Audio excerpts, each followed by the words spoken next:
I'm Dr. Andrew Noble, and I'm an orthopedic surgeon that specializes in robotic knee replacement. At Jupiter Medical Center, we have several robotic technologies to use for knee replacement. It allows us to individualize and decide which system is best for each individual patient. The most rewarding thing that I do is restoring a patient's mobility. It's amazing how patients can become so limited with just the arthritis in their knee.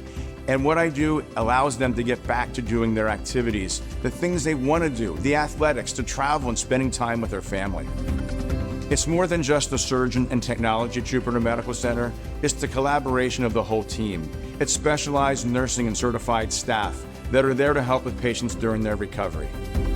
Robotic-assisted surgery is the future of orthopedics, and we have it here at Jupiter Medical Center.